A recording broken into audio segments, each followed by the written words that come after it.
So previous instructions were incorrect, and the proper way to set up the dependencies you need are described in this article in great detail. You should just follow along very carefully so that you have the files required to communicate and compile our code and communicate with our robot. The way that we did in just installing the packs directly from this guide um, can work in part, but that some of the dependencies that you need should be installed in a different way before just searching the WPI lib here and pulling it down. That would be too logical and too reasonable. If you're just following along on your own computer, it's no real big deal because as long as you can see the code, there's some reasonable IntelliSense, meaning that after you press dot, it'll tell you what this thing can do. It'll give you, that's IntelliSense. That's really helpful, that it knows what a scheduler can do, and it tells you, all right, after you get the instance of this scheduler that controls and hover over it, it'll tell you what it does. All of this is really handy. And so by setting up your development environment correctly, you can see these comments and these hints about what you're able to do with this thing. Very, very helpful. And so as long as you have that ability, and also you have GitHub here, in which for the life of me, how many times do I have to add this file to ignore? Anyway, I'll, I'll dump all of these changes. I'm just ignoring these. Build, it's fine that I'm using um, whatever version I'm using. But this build, it varies with each environment. It should be ignored in GitHub. That file shouldn't be tracked with our project. So GitHub keeps track of all of our work, but it shouldn't be tracking files that are unique to one person's development environment. Um, they should focus mostly just on the code. Anyway, if we look through the history, this video, we're going to primarily talk about who's been changing code and what we've been changing. Add the build file to the git ignore, and yet, anyway. So you'll see what I also did in that one commit that I did is I uncommented out the use of our drive in teleup. Our robot has a chief file, the robot.java. In teleup, you can see as the description, teleup is called frequently throughout. Oh no, this is init.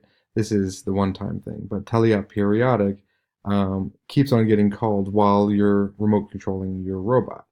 And so first thing it does is tells the scheduler to run any scheduled commands you have.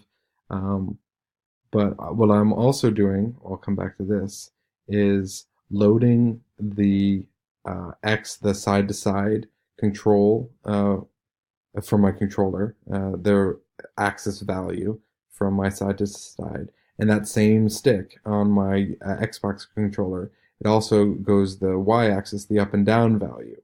And then I test to see if it's a really small value, like maybe I'm not even touching it, it's just not totally straight. So if it's less than that, like really tiny dead zone, just set it to 0. Same thing with the y. So calculate if there's a dead zone and keep that at 0. And then what it says after maintaining a dead zone, which I'm doing manually, and there's a built-in version to do this, but I think this is a helpful exercise to do manually. So, and notice I'm also finding the absolute value, since if it's negative this, like I'm going the other way, because it goes from -1 to 1, what I'll do is if it's a negative value as well, I'll also bring that down to 0. And then it says, okay, my drive, this is my drive subsystem, and then it has the actual drive itself. So it assembles the motors into motor groups and those things into its drive, which is kept public, this drive. So this is the instantiation of this system. And then this is the composite drive object. Then I'm saying, okay, use the arcade drive function using this value of my stick, my up and down, and my left and right. So this is the forward and this is the turn. And so, and it updates that constantly. So it's so fast that as soon as I move forward, it seems lightning quick because this is constantly checking and updating the gamepad's values and updating the drive. As you can see from Molly's, we had these backwards. So they were reversed, and so left and right was going forward and backwards, and up and down was turning. So that was confusing. So we fixed that up. And just as we were running out of time, we instantiated the gyroscope last time, and so the gyroscope we have put right inside our robot file, and this it should be a part of a sensor subsystem. So we didn't just leave a note there that we want to move this gyroscope to a subsystem. This is what port it's plugged into. There's only one port anyway, so it's just the default port. Um, and so we have this FRC gyro being plugged in. We need to put it a part of a sensor subsystem. But right now, while we're in remote control, we're putting the number gyro into this current angle. So we need to refine and improve this. We made some improvements on the gyroscope last year. So and how its number is being represented in the smart dashboard. So we might need to revisit that and how we made a wrapper for it last year. But that's our next thing, so we can record the angle relative to our starting angle and show that gyroscope value. And our next big challenge is going to be setting up a button on our controller. So let's press like the B button or something and do like a tight 180-degree turn. So if I just want to do a quick about face, I press one button and it executes that turn.